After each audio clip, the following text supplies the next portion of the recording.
عطا فرمائی ہیں. برکت دینے والی ذات اللہ تعالیٰ کی ہے، اور اسباب برکت جو ہیں، جن چیزوں کے اندر برکت رکھی گئی ہے، وہ مختلف ہیں.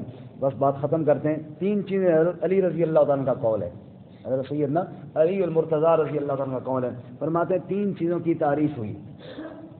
ایک تو بارش کا ذکر بھی ہو چکا ہے، برکت والا پانی آسمان سے اللہ تعالیٰ نے نازل کیا. شہد کی تعریف ہوئی، اس کی فی شفاء للناس. اور اگر کوئی شخص اپنی بیوی کو حق مہر ادا کرے اور وہ خوشی سے واپس کر دے، فَإِن طِبْنَ لَكُمْ عَنْ شَيْءٍ مِّنْهُ نَفْسًا فَكُلُوهُ هَنِيئًا مَرِيئًا، اگر وہ خوشی کے ساتھ واپس کر دے تو وہ مہر جو ہے نا، مہر کی رقم، وہ بھی بڑی برکت والی ہے. حضرت سیدنا علی رضی اللہ تعالیٰ نے فرمایا اگر کسی کو بیوی مہر واپس کرے، ان پیسوں کا شہد خرید لے. ان پیسوں کا کیا خریدے؟ شہد خریدے، اور اس شہد کو پھر بارش کے پانی کے اندر مکس کرے، تو یہ 3 برکت والی چیزیں جمع ہو جائیں گی. لیکن میرے خیال میں شاید 2 تو ہمیں میسر آ جائیں، تیسری اب مشکل ہی ہے. شاید لگتا نہیں ہے کہیں دور سے. ہمارے نوجوان ساتھی بیٹھے ہیں، ان کو تو چلو ہے، باقی ہمارا تو ابھی ختم ہو گیا. کیوں ڈاکٹر صاحب؟ بہت مشکل ہے. تو یہ 3 چیزیں اگر مکس کی جائیں، سیدنا علی رضی اللہ تعالیٰ فرماتے ہیں کہ 3 مبارک چیزیں جمع ہو جائیں گی، برکت والی، اور اللہ تعالیٰ نے اس پانی کے اندر شفا رکھی ہے ہر بیماری کے لیے. اب جناب ترجمہ سن لیں، باقی تفصیل انشاءاللہ کل بیان کریں گے. تبارک الذی بیدہ الملک وہو علی کل شیء قدیر. برکت والی وہ ذات ہے جس کے ہاتھ میں بادشاہت ہے اور وہ ہر چیز پر قادر ہے. الذی خلق الموت والحیاۃ لیبلوکم ایکم احسن عملا. وہ ذات جس نے پیدا کیا موت اور حیات کو تاکہ آزمائے تمہیں کہ تم میں کون زیادہ اچھے عمل کرنے والا ہے. وہو العزیز الغفور، اور وہ غالب ہے، بخشنے والا ہے. وآخر دعوانا